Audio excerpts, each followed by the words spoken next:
caminho do artista. Apresentação. A arte é uma transação espiritual. De Julia Cameron. Artistas são visionários. Praticamos uma forma de fé, enxergando um objetivo criativo que reluz à distância e seguindo em sua direção. Muitas vezes ele é visível para nós, mas não para os outros em volta. Nem sempre lembramos, mas é nossa obra que cria o mercado, e não o mercado que cria a nossa obra. Às vezes somos chamados a peregrinar em nome da arte e duvidamos desse chamado, mas, mesmo assim, o atendemos. Estou escrevendo em uma mesa de laca chinesa, diante de uma janela com vista para o rio Hudson. Moro no Upper East Side, em Manhattan, um país por si só, onde trabalho transpondo peças musicais das páginas para o palco. Estou aqui porque a arte me chamou. Obediente, eu vim. Manhattan deve ser o lugar que tem a maior concentração de artistas nos Estados Unidos. Na parte onde moro, eles estão em cada esquina, já fazem parte da paisagem. Escrevo o livro, olho para as luzes da cidade, reflito e concluo que Manhattan também me conhece a fundo. Componho melodias num piano a 10 quadras de onde o compositor Richard Rodgers, ainda rapaz, conheceu Larry Hart, o jovem baixinho que se tornaria seu grande parceiro artístico. Juntos, eles conseguiram sonhar mesmo nas piores circunstâncias. Meu apartamento fica em Riverside Drive, bem na ponta estreita da ilha. A Broadway está apenas a um quarteirão atrás de mim. Observo o rio, agora negro ao pôr do sol, que pinta faixas coloridas no céu. O rio é largo e escuro, e em dias de vento forte, são muitos, a água fica agitada, repleta de marolas com espuma branca. Determinados, rebocadores vermelhos avançam rio abaixo ou acima, puxando enormes barcaças. Manhattan é um porto e um desembarcadouro de sonhos. Este lugar transborda de sonhadores. Todo artista sonha, e chegamos aqui carregando esses anseios. Nem todos andam de preto ou fumam e bebem sem parar, protagonizando um romance barato que conta a história de suas vidas difíceis em prédios residenciais sem elevador, repletos de desejos e baratas, em bairros tão ruins que até os ratos já se mudaram de lá. Essa visão está equivocada. Assim como as baratas, os artistas estão por toda parte, dos cortiços às coberturas de luxo. No meu prédio, além de mim, com o piano e a máquina de escrever, há uma cantora de ópera. Os garçons da vizinhança são quase sempre atores. E as jovens lindas que servem as mesas são bailarinas de verdade. Esta tarde, tomei uma xícara de chá no Edgar's Café, cujo nome homenageia o escritor Edgar Allan Poe, que morou em Manhattan e morreu no Bronx, ao norte da cidade. Já espiei as janelas do apartamento térreo de Leonard Bernstein no edifício Dakota e tenho uma sensação ruim toda vez que passo pela entrada em arco do prédio onde John Lennon foi assassinado. Moro a menos de um quarteirão da área frequentada por Duke Ellington e no bairro há uma rua batizada em sua homenagem. Manhattan é uma cidade cheia de fantasmas. O poder criativo circula por desfiladeiros verticais, assim como outros poderes. Foi aqui que comecei a ensinar o caminho do artista. Fui chamada a ensinar e atendi o chamado com alguma relutância. Pensei, e como fica minha arte? Na época, eu ainda não havia descoberto que costumamos praticar aquilo que pregamos que, ao desbloquear a criatividade dos outros, eu também desbloquearia a minha, e que, como todo artista, eu me desenvolveria muito mais facilmente caso estivesse ao lado de pessoas que dão os mesmos saltos de fé que eu. Quando recebi meu chamado, não imaginava quantas coisas boas o trabalho de professora traria a mim e aos outros. Em 1978, comecei a ensinar artistas a eliminar seus bloqueios e a se reerguer após uma queda criativa. Eu mostrava a eles os métodos que aprendi com minha prática e dizia frases incentivadoras como: lembre-se, há uma energia criativa querendo se expressar através de você. Não julgue seu trabalho ou a si mesmo, você pode aperfeiçoá-lo depois. Deixe que Deus trabalhe através de você. Meus métodos eram simples e os alunos poucos, mas nos 10 anos seguintes, as ferramentas de trabalho e o número de estudantes cresceram de forma sólida e consistente. No início, quase todos os meus alunos eram artistas que sofriam de bloqueio criativo. Pintores, poetas, ceramistas, escritores, cineastas, atores e outros que gostariam de ser mais criativos na vida pessoal ou em alguma forma de arte. Eu ensinava da maneira mais simples possível, porque é assim que as coisas acontecem. A criatividade é como capim, volta a crescer com o mínimo de cuidado. Eu ensinava meus alunos a fornecer nutrientes básicos a seu espírito criativo e o estímulo necessário para mantê-lo alimentado. Os alunos respondiam produzindo livros, filmes, pinturas, fotografias e muito, muito mais. Faziam propaganda boca a boca do meu curso e com isso minhas turmas viviam cheias. Ao mesmo tempo, continuei praticando minha arte. Escrevi peças, romances e filmes. Criei roteiros de longa-metragens, programas de TV e contos. Escrevi poesias e fiz até arte performática. Com meu curso, eu mesma aprendi a usar novas ferramentas criativas. Produzi mais artigos sobre criatividade e, atendendo à insistência de meu amigo Mark Bryan, reuni o material usado nas aulas para transformá-lo em um livro.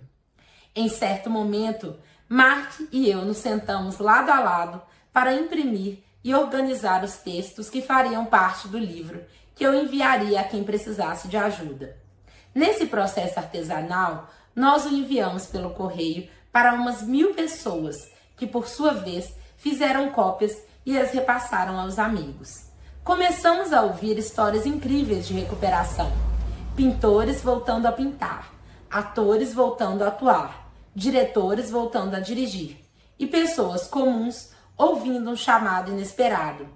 Algumas tiveram revelações súbitas e outras passaram por um despertar mais lento.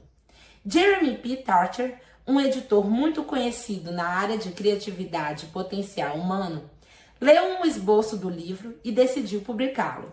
Organizei-o como um programa de 12 semanas, cada sessão lidando com um tema específico. Este livro, que você tem nas suas mãos, é o resultado de 12 anos de prática como professora e 20 fazendo arte das mais diversas formas. No início, chamei-o de Healing the Artist Within, curando o artista que há dentro de você. Por fim, depois de muita reflexão, decidi chamá-lo apenas de O Caminho do Artista. O livro explicava e explorava a criatividade como uma questão espiritual. Passei a testemunhar meus próprios milagres. Eu viajava muito para dar aulas e divulgar o livro.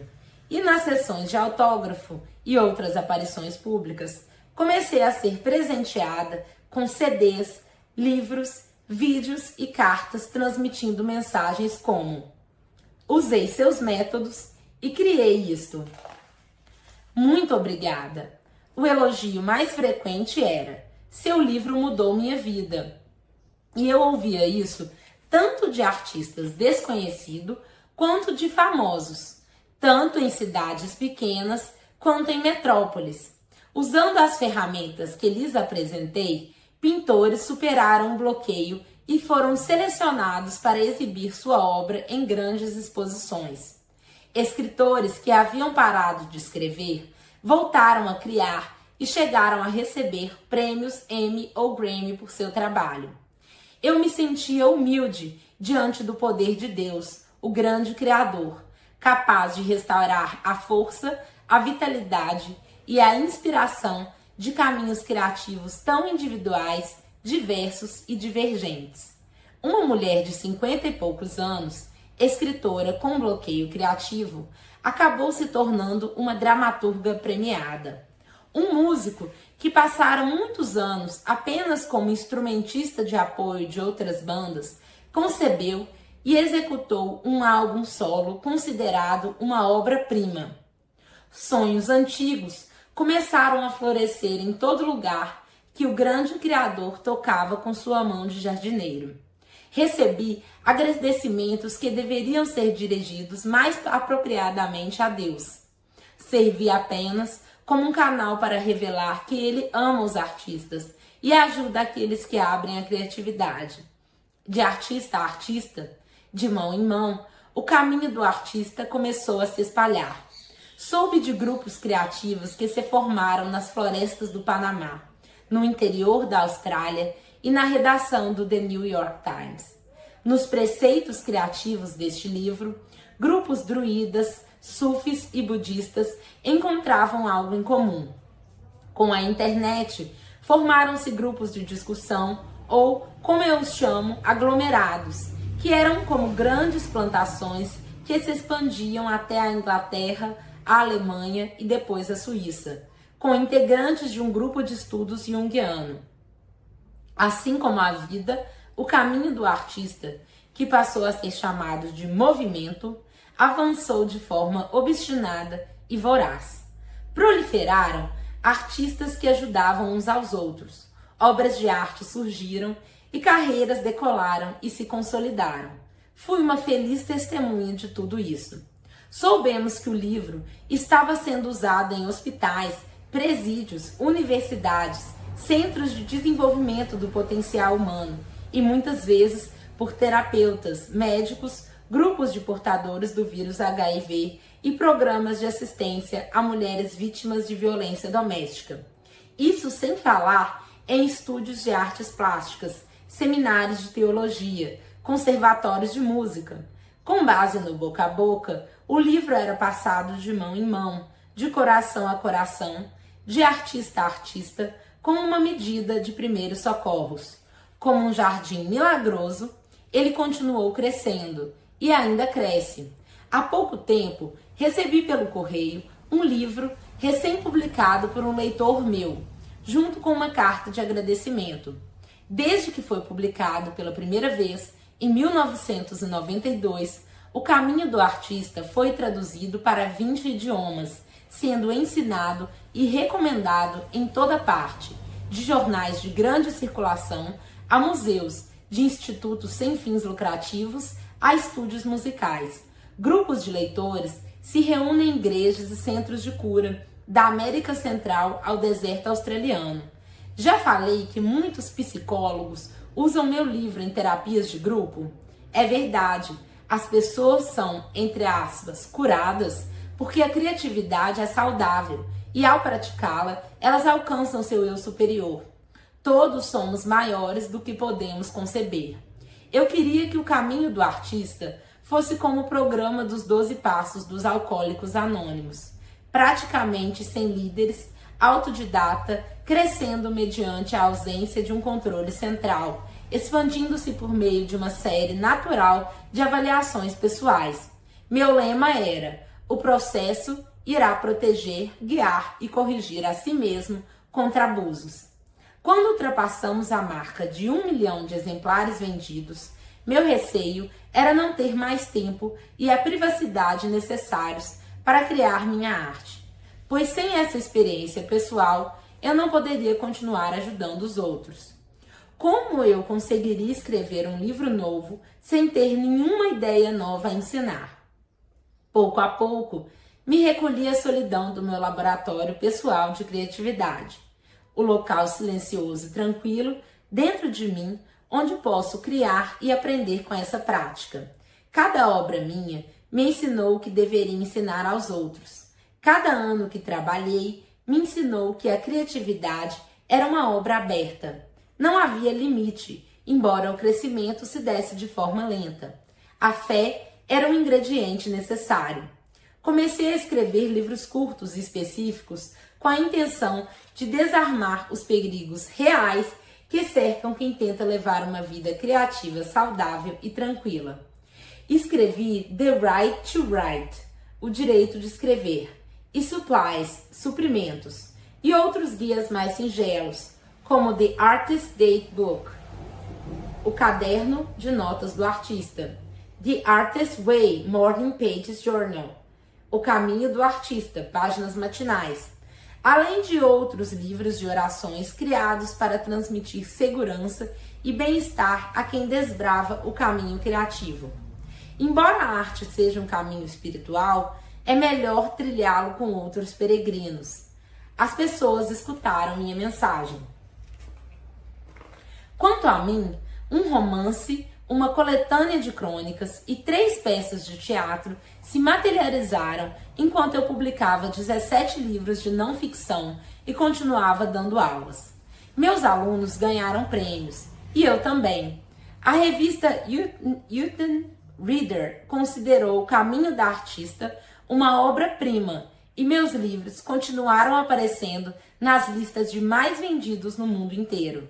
As coisas aconteceram tão rápido que me senti atordoada, confusa e sobrecarregada. Chega a ser irônico que um escritor experiente tenha cada vez mais dificuldade para seguir sua inclinação natural, sentar-se sozinho para escrever por horas a fio. Nesse momento, minhas páginas matinais foram uma fonte valiosa e permanente de orientação. Elas me aconselhavam a ficar sozinha comigo mesma e também a buscar a companhia de outros artistas que, como eu, acreditavam estar sendo guiados pelo grande Criador. Poderes superiores estão à nossa disposição sempre que precisamos de auxílio. Devemos estar sempre prontos a pedir ajuda, ter a mente aberta e estar dispostos a acreditar, apesar de todas as dúvidas.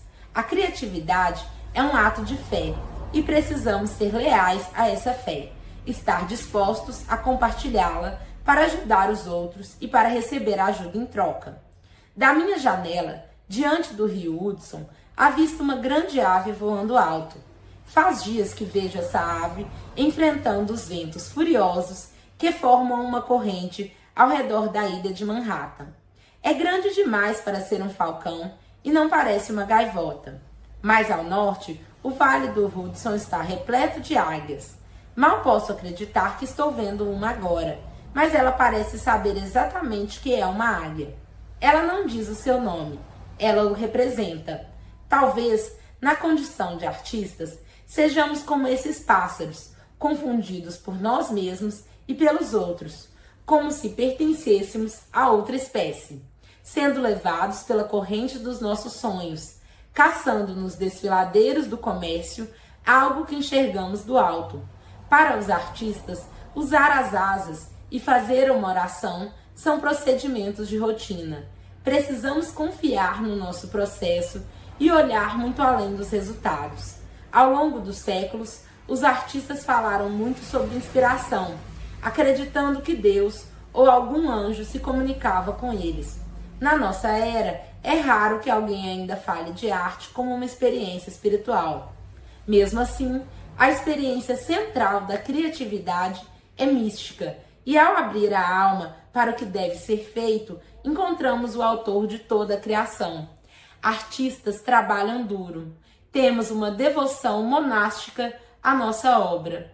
Assim como os monges, alguns de nós terão visões grandiosas e outros trabalharão pelo resto de seus dias, vendo a glória de longe, ajoelhados na capela.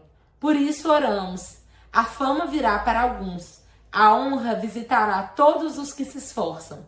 Como artistas, vivenciamos o fato de que Deus está nos detalhes. Realizamos nossa arte, levamos uma vida artística. E, levando uma vida artística, somos tocados pela mão do Criador. Introdução. Quando as pessoas me perguntam o que eu faço para viver, geralmente respondo: sou escritora e dou aulas de criatividade. A última parte é a que mais desperta interesse. Como você consegue ensinar criatividade? Querem saber? com uma expressão de desconfiança e curiosidade. Não consigo, respondo.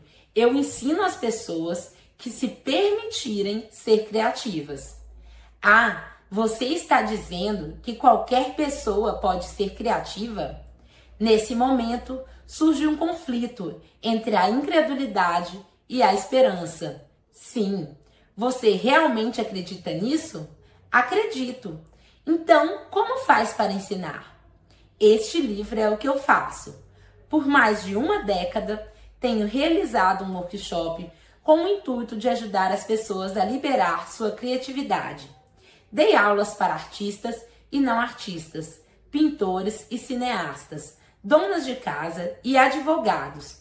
Qualquer um que estivesse interessado em viver de maneira mais criativa mediante a prática de alguma forma de arte. Mais do que isso, qualquer um que estivesse interessado em praticar a arte de viver de forma criativa. Ao engajar o grande Criador na descoberta e na recuperação dos nossos poderes criativos, vi bloqueios se desfazerem e vidas se transformarem enquanto eu usava, ensinava e compartilhava os métodos de trabalho que descobri, elaborei, intuí ou aprendi. Considero o poder vivo a imaginação primária. Samuel Taylor Coleridge. O grande criador, entre aspas, parece um conceito cristão ou esotérico demais para você? Tudo bem, sem problemas, mas tente simplesmente aceitar a ideia como forma de manter a mente aberta e continue lendo. Permita-se experimentar a possibilidade de existir de fato um grande criador e de que talvez isso seja útil para desbloquear sua criatividade. Como o caminho do artista é, em essência, uma jornada espiritual iniciada e praticada por meio da criatividade, este livro usa muitas vezes a palavra Deus. Essa escolha pode incomodar alguns leitores, pode lembrá-los de conceitos antiquados, desagradáveis ou mesmo inconcebíveis sobre Deus, dependendo de como foram educados para compreendê-lo. Mas, por favor, mantenha a mente aberta. O homem é instado a fazer de si mesmo aquilo que deve se tornar para cumprir o seu destino. Então, o homem é instado a fazer de si mesmo aquilo que deve se tornar para cumprir seu destino. Paul Tillich. Eu mesmo não faço nada. O Espírito Santo realiza tudo através de mim. William Blake. Lembre-se de que, para ter sucesso nesse caminho, não é preciso acreditar em nenhum conceito de Deus. Na verdade, muitas dessas concepções até atrapalham. Não deixe que a semântica se torne mais um problema para você. Quando a palavra Deus for usada nestas páginas, você pode substituí-la por direção boa e ordenada, ou fluxo. Estamos falando de uma energia criativa. Deus é a palavra mais usual para muitos de nós, mas também poderia ser deusa, mente, universo, fonte ou poder superior. O importante não é a palavra, e sim o que ela representa. Muitos pensam nessa energia como uma forma de eletricidade espiritual que serve de ponto de partida, uma plataforma de lançamento. Por meio da abordagem científica de experimentação e observação, é fácil estabelecer uma conexão funcional com o fluxo. Não pretendo explicar, debater ou definir o conceito de fluxo nessas páginas. Ninguém precisa compreender a eletricidade para utilizá-la. Só chame essa energia de Deus caso se sinta vontade para fazê-lo. Só lhe dê esse nome caso ela seja útil para definir ou invocar o que você está vivenciando. Não finja acreditar em Deus. Se você for ateu ou agnóstico, tudo bem. Utilizando os princípios deste livro, ainda assim terá sua vida transformada.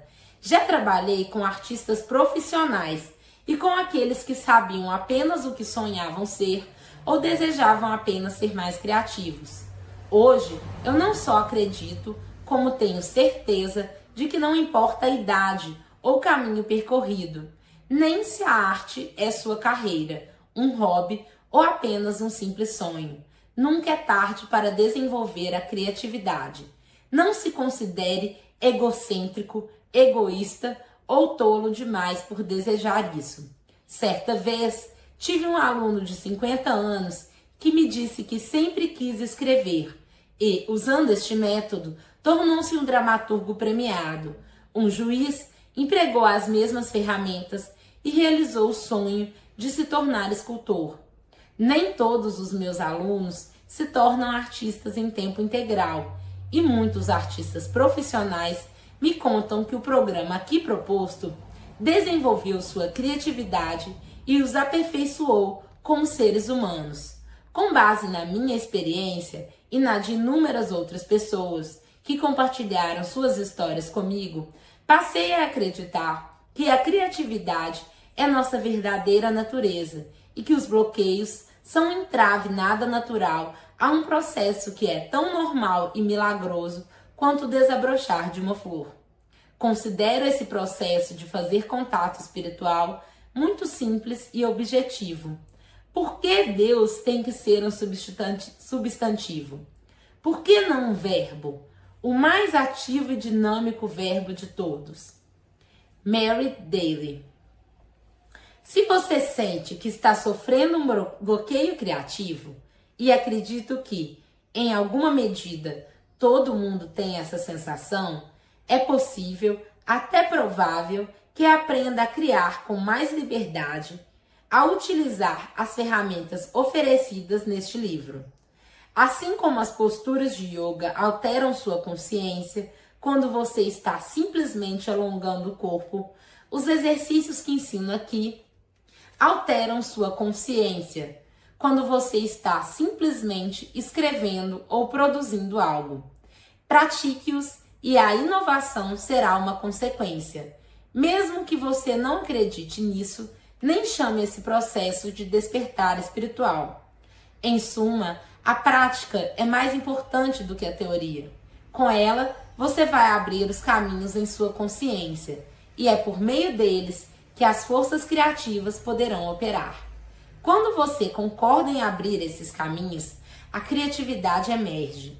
Assim como o sangue é uma realidade do seu corpo físico e não uma invenção, a criatividade é uma realidade do seu corpo espiritual e não um fruto de sua imaginação. Minha jornada. Comecei a ministrar oficinas de criatividade em Nova York. Algo me disse para fazer isso.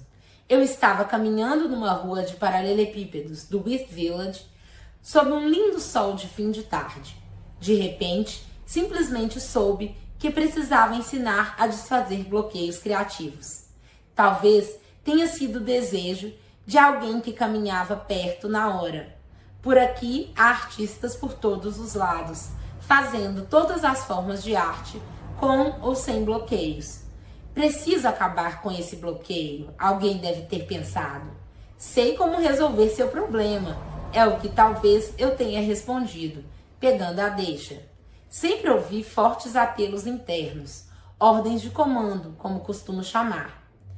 Quando o pincel começa a trabalhar sozinho, acaba encontrando algo que o pintor não conseguiria fazer por si próprio. Robert Motherwell. De qualquer maneira, de repente senti que sabia acabar com os bloqueios criativos e que essa era minha missão. E comecei imediatamente a ensinar as lições que eu havia aprendido. E de onde vieram essas lições? Em janeiro de 1978, parei de beber.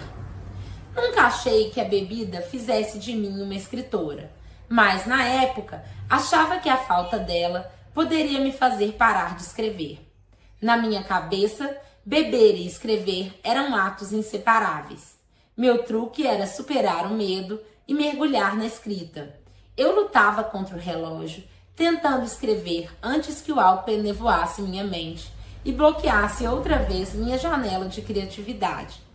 Quando completei 30 anos, eu já tinha um escritório nos estúdios da Paramount. Passei por uma inesperada fase sóbria. mas já tinha toda uma carreira baseada na criatividade, motivada pela bebida.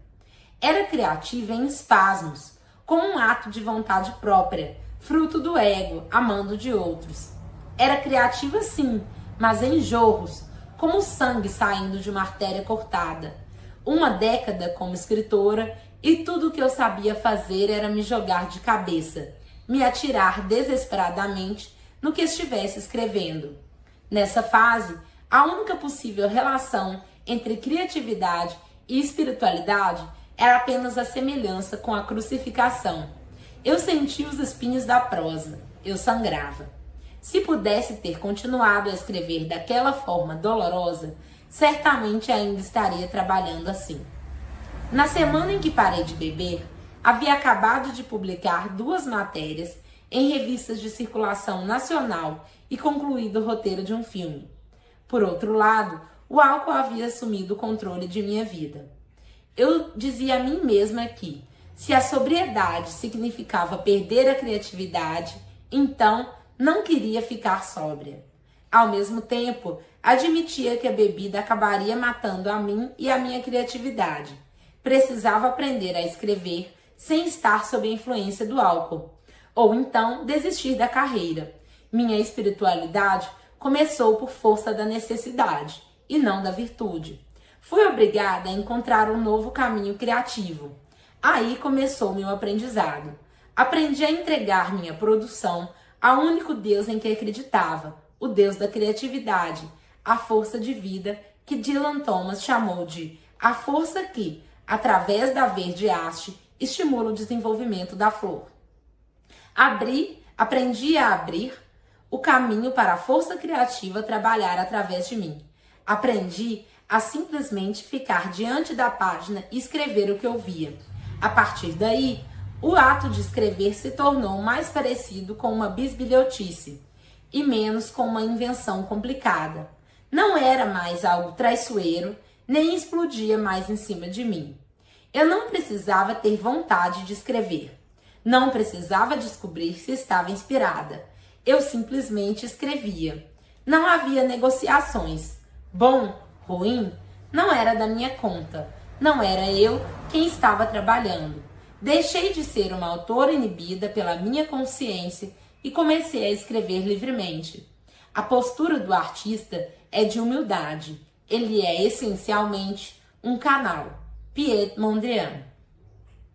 Em retrospecto, mal acredito que me livrei do drama de ser uma artista sofredora. A verdade é que nada demora tanto a morrer quanto uma ideia ruim, e poucas ideias são piores do que os clichês sobre arte. A ideia do artista sofredor é a raiz de muitos males: alcoolismo, promiscuidade, problemas fiscais, agressividade e um comportamento autodestrutivo em assuntos do coração. Todo mundo sabe da fama dos artistas. Estão sempre sem dinheiro, são loucos e irresponsáveis. Mas, e se eles não precisassem ser assim? Qual seria a minha desculpa para agir dessa forma? A ideia de que eu poderia ser sã, sóbria e criativa me aterrorizava, pois significava que eu era responsável pelo meu futuro. Quer dizer que, se eu tenho esses dons, preciso usá-los? Sim. Na época, a providência divina colocou no meu caminho outro escritor que sofria bloqueio criativo. Ele começou a trabalhar comigo e eu comecei a trabalhar com ele. Passei a ensinar o que eu estava aprendendo. Não atrapalhe, não fique no meio do caminho, desde que essa energia trabalhe através de você. Acumule páginas e não autocríticas. Com o tempo, ele também começou a romper o bloqueio. Agora éramos 2. Logo encontrei outra vítima, dessa vez um pintor. Foi quando percebi que os métodos também funcionavam para artistas visuais. Fiquei animada. Nos momentos de mais empolgação, imaginei que estava me transformando numa cartógrafa criativa, desenhando um mapa que ajudaria a mim e a quem quisesse me seguir a sair do estado de confusão. Nunca planejei me tornar uma professora, só sentia raiva por nunca ter tido alguém para me ensinar. Por que coube a mim aprender da forma mais difícil, por tentativa e erro, dando murro em ponta de faca? Eu achava que os artistas eram mais propensos a receber ensinamentos. Os atalhos e perigos do caminho deveriam estar bem sinalizados. Esses eram os pensamentos que tomavam conta de mim enquanto eu fazia longas caminhadas vespertinas às margens do rio Hudson, admirando a luz do sol refletida na superfície, imaginando o que escreveria a seguir, até que recebi as ordens de comando. Eu deveria ensinar.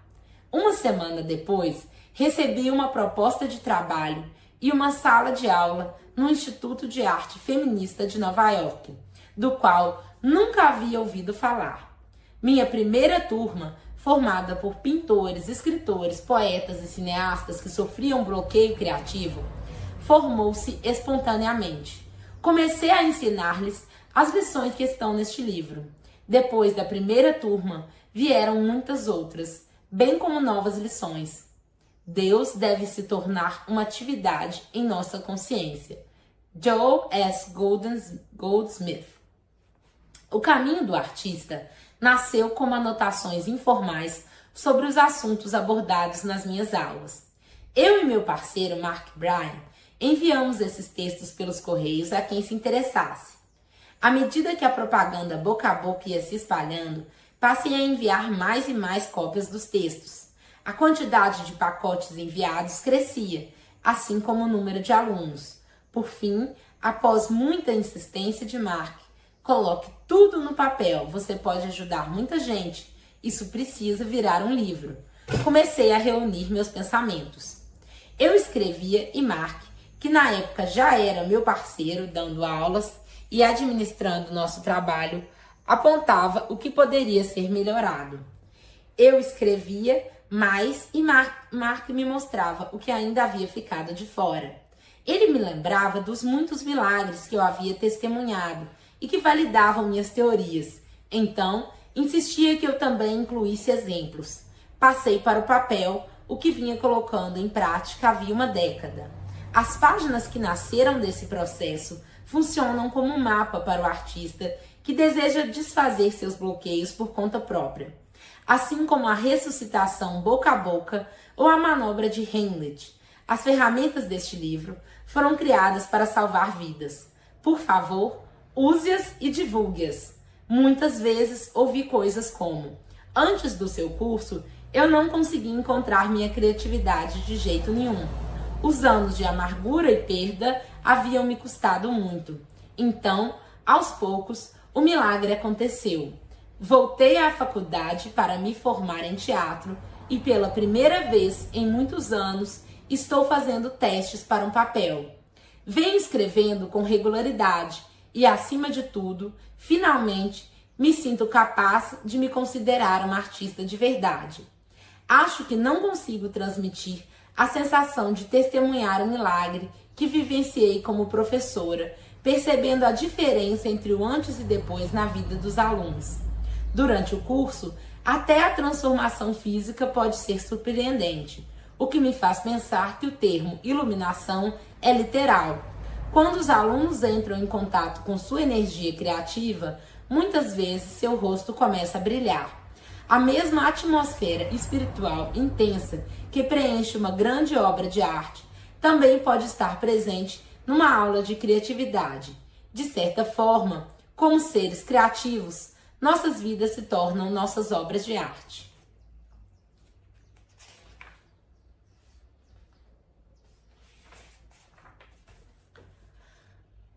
Então, agora eu vou marcar essa parte e vamos, daqui em diante, começa o comentário do livro. Eu vou deixar bem finalizada a parte do comentário, assim, se alguém não quiser me ouvir comentando sobre a leitura, vocês podem mudar de vídeo. Então, agora eu vou marcar essa parte e vai dar tudo certo. Eu vou colocar sempre no início, no final, o comentário do vídeo. Eu acho interessante esse livro pro canal, porque ele fala muito sobre uma perspectiva mais espiritual da arte, né? Tem esse problema para as pessoas que não gostam da terminologia Deus, né? Não gostam de usar essa palavra. Tem pessoas que não são cristãs e que não gostam de usar a palavra Deus. Mas eu acho importante a ideia que ela traz de entender Deus como uma energia, né? E não como um arquétipo de um homem velho que defenderia apenas os ideais cristãos. né? Vai dar tudo certo, eu vou colocar sempre no início, no final, o comentário do vídeo. Eu acho interessante esse livro pro canal, porque ele fala muito sobre uma perspectiva. Também acho muito interessante a forma como ela explica que nós, artistas, temos um arquétipo de sofredor, sabe? Arquetipicamente, nós somos sofredores. O que eu quero dizer com arquétipo? Né? O que tá no consciente coletivo de como é ser artista. É meio que no comum, né? É ser quebrado, é ser depressivo, é transformar a dor em arte sempre. É sempre partir de um ponto de emoções muito intensas, às vezes de ter um emocional desequilibrado ou algo assim. E isso é um mito do artista, né? É uma história, uma narrativa que não necessariamente a gente precisa reproduzir. E eu também acho interessante essa ideia dela de que todas as pessoas podem ser criativas. Então, eu já comecei a fazer o processo desse livro antes. Eu sugiro que quem quiser ver os comentários, que comente também o que achou dessa parte, o que achou mais importante do que ela falou, para a gente realmente ter um diálogo junto sobre isso. E também, algo que eu acho legal é você entender que a criatividade é muito útil na vida. A criatividade é o que fomenta a gambiarra, por exemplo. No Brasil a gente faz muita gambiarra. Uma expressão da criatividade dos brasileiros é a quantidade de gambiarras que nós fazemos. Gambiarra também é uma solução criativa. É uma arte do dia a dia, né? De improvisar. Todas as pessoas precisam saber usar a criatividade, seja no nível da gambiarra, seja no nível profissional. E uma outra colocação que eu posso fazer também sobre esse trecho que eu li é o seguinte: além de que todas as pessoas podem ser criativas,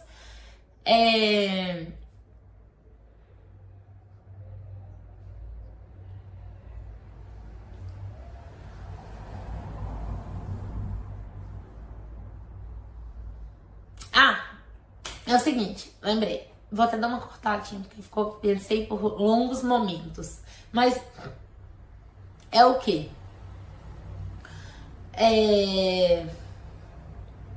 Lembrei, esqueci de novo. Toda pessoa pode ser criativa. Toda pessoa pode ser criativa. Isso é muito importante. Se você trabalhar da maneira certa, toda pessoa pode ser criativa. Agora, o que é a dificuldade que todos nós temos em desenvolver uma habilidade artística, seja uma habilidade técnica, seja um hábito, é porque a gente não senta pra fazer. Eu falo por mim mesma. Eu não sento pra fazer minha arte todos os dias. Eu não sento pra fazer esse canal todos os dias. Eu não sento pra desenhar todos os dias. Eu não sento pra pintar todos os dias. Eu não estudo design todos os dias. E eu nem sempre estudo a espiritualidade todos os dias. Todas as coisas que a gente quer fazer, mesmo que a gente faça mal feito, por exemplo, a meditação, que é uma coisa que eu tento fazer e faço mal feito, você tem que sentar e tentar. Se você não sentar e tentar e fizer a sua parte como artista, que é sentar e fazer um desenho feio, sentar e fazer um Photoshop ruim, sentar e fazer um vídeo mal feito, igual eu, por exemplo, não tenho muitas habilidades de edição de vídeo. Se você não senta e faz, você corre o risco de não fazer nada da vida. Então, o primeiro ponto para você fazer arte é você se propor a sentar e fazer. Por quê? Você pode tirar um pouco de si mesmo a obrigação de produzir coisas bonitas, sons bonitos, imagens bonitas, textos bonitos, de qualquer maneira que seja sua arte. Você pode só fazer algo, faça coisas prontas, porque coisas prontas, aí você pode dizer que você sentou e fez sua parte. Aí sua musa inspiradora não veio. O artista que ele tem espiritualidade, que ele pensa na criatividade, que ela flui para nós através da espiritualidade, ele fica menos egóico. Por quê? Se eu achar que eu sou gostosa e que tudo de bom que eu faço de arte vem de dentro de mim e que nada é inspirado pelo mundo espiritual, então aí nesse momento eu tô ferrada, porque eu tenho que ser massa demais. E quando você fala assim, olha, eu sento aqui e eu vou desenhar todo dia e eu vou aceitar que meu desenho vai ser 10 dias ruim, mas um dia a minha musa inspiradora vai vir e aí vai ficar um desenho maravilhoso. Aí quer dizer que Eu fiz a minha parte. O meu gênio da arte não veio hoje. Então a culpa não é minha. Ou seja, você tira tanto aquela adoração ao seu eu pessoal de ai, como eu sou foda, eu sou dedicado e faço bonito, tanto quanto essa cobrança de que toda a sua produção seja bonita e faça sentido, entendeu? Então, às vezes, você precisa sentar e fazer. Esse foi o meu comentário do primeiro capítulo, dessa primeira parte do Caminho do Artista. E à medida que eu for fazendo, por favor, comentem, inscrevam-se no canal, curtam o vídeo, me ajudem para eu produzir mais vídeos e para eu poder ler mais livros também, porque nem sempre eu consigo. Então me ajudem, me estimulem pra gente conseguir estudar mais coisas juntos, né? Vamos juntos, vamos curar através da arte, vamos aprender coisas novas, né? Acho que a ideia do canal e desse livro tem muito a ver, porque é uma ideia de crescimento coletivo, né? Nós podemos aprender muito juntos.